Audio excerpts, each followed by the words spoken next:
то время у меня не было никаких таких вот мыслей о том, вот стать полиглотом и так далее. Мне вот просто, ну, интересно было, как-то вроде прикольно там. К концу старшей школы я уже, ну, неплохо разговаривал и ну, естественно, на английском и на русском, и на испанском, и на французском. Всем привет! Сегодня у меня в гостях на канале мой друг-полиглот Саша Смирнов. С Сашей мы уже беседовали в самом первом моем видео, а сегодня я хочу сначала его немного поближе представить и обсудить, почему он стал полиглотом. Саша, привет! Привет. С тобой мы знакомы уже несколько лет, и расскажи нашим зрителям, как так получилось, что ты стал полиглотом? Что тебя заставило изучать новые языки? Почему я стал полиглотом? Короче, я могу рассказать немножко о том, какие я языки учил и когда я их учил, чтобы как бы объяснить историю и бэкграунд, так сказать, всех моих языков. Значит, история такая, что началось все с того, что я в средней школе начал учить испанский, потому что мне надо было выбрать, ну, у меня был выбор между испанским и французским, и мне надо было какой-то выбрать, просто чтобы получить как бы баллы и ну да, ну, как бы часть куррикулума, короче. Вот. И я выбрал таки испанский. В то время я не так сильно этим увлекался, но у меня уже в то время уже был какой-то интерес к языкам, потому что, поскольку у меня родители русские, ну, как бы я был в англоговорящей среде, и у меня уже как бы вот, ну, с самого начала жизни, по сути, как-то ну, было такое понимание, что вот есть такая вот штука, язык, да, есть разные языки, вроде мне вот я вроде и на английском могу разговаривать, и на русском могу. То есть уже сразу немножко интересно было. Значит, в Кстати, я тебя перебью. конечно. Ты настоящий билингв, в отличие от меня. Ты свободно владеешь и русским, и английским, и ты оба языка постоянно используешь каждый день. Я владею и русским, и украинским на уровне носителя, но при этом украинским языком я практически никогда в жизни постоянно не пользовался, поскольку М. я всегда жил только в русскоязычной среде. Ну, а теперь живу в англоязычной стране, работаю на английском языке, но все-таки у меня уровень на английском не носителя. То есть носителя меня легко вычислить, а тебя нет. Ну да, я как бы носитель и того, и другого. Да. Да, да, интересно. Итак, ты решил выбрать в школе испанский язык. Да, именно так. Значит, я выбрал таки испанский, учил его несколько лет, и в то время у меня не было никаких таких вот мыслей о том, вот стать полиглотом и так далее. Мне вот просто, ну, интересно было, как-то вроде прикольно там.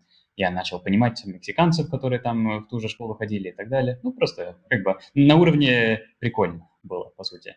Вот. То есть некоторое время продолжалось так. Я несколько лет учил испанский в средней школе. Я продолжил это, по-моему, 1,5 года в старшей школе. И потом, более-менее к концу, получается, ну, 9 класса, ну, неважно, короче, третий год моего обучения испанского, в тот момент мне как-то интерес каким-то натуральным образом немножко даже поднялся, и я съездил в Мексику на 2 недели на такую программу, где, ну, типа, интенсивный language вот, learning course. То есть я там был в таком маленьком городке недалеко от Мексико-Сити, там меня все-таки, ну, там меня обучили испанскому, так сказать, я там каждый день тренировался, я очень много чему научился. И мне кажется, во многом еще пошло вот как раз от этих 2 недель в Мексике, потому что это я впервые был в стране, где, ну, разговаривали не на английском и не на русском, то есть совершенно как бы иностранный язык, но при этом я, в общем-то, мог как бы изъясняться, понимать всех вокруг, и как-то даже не так все было ужасно. То есть как раз вот, я бы сказал, от этого у меня во многом интерес пошел. Потом, значит, второй, как бы, триггер моего интереса, это было, когда я вот в старшей школе, я когда вернулся из Мексики, я познакомился с группой французов, и я стал с ними очень хорошо дружить. И, естественно, я в тот момент французский не знал, но французский очень похож на испанский. Так что я подумал, ну, как-то вроде, ну, друзья общаются на французском, как-то надо бы выучить, раз уж такое дело. Ну и принялся я за него.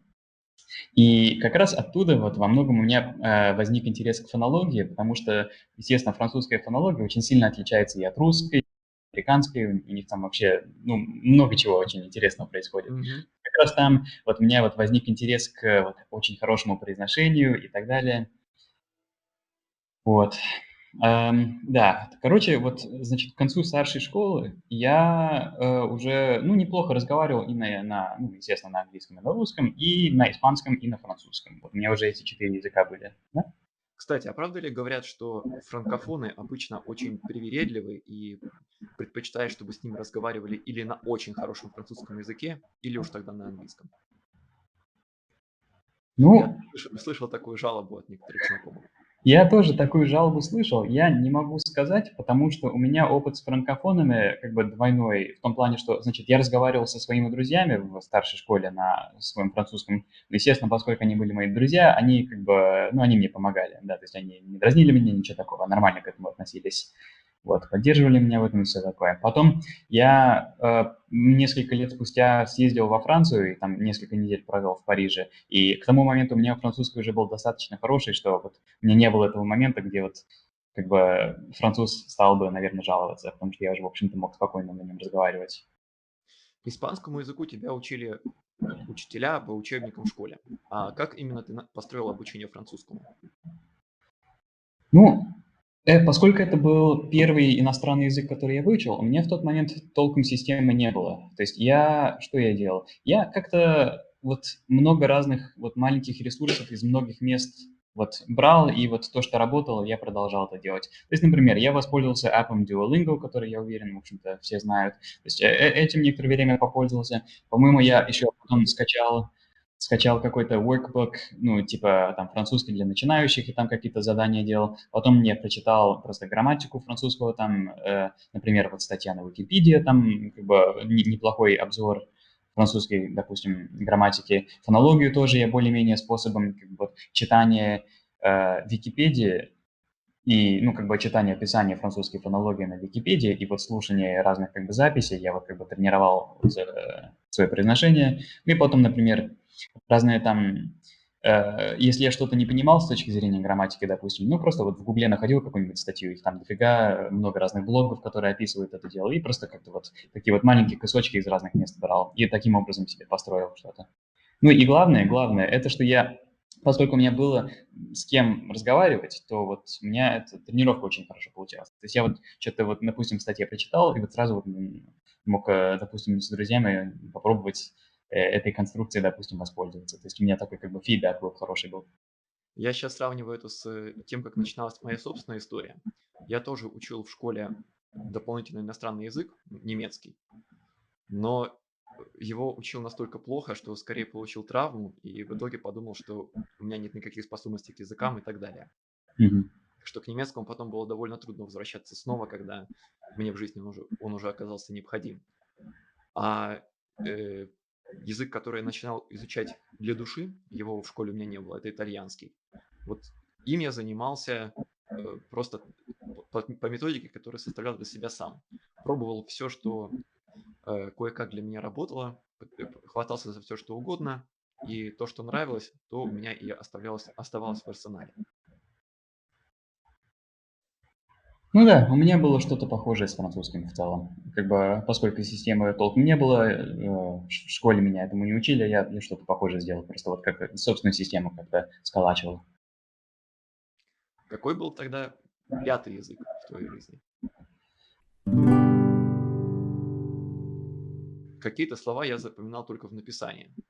Только через много лет после того, как я эти слова выучил, я вдруг обнаружил, что в слове «авен» первая буква пишется «оу», но читается как «а».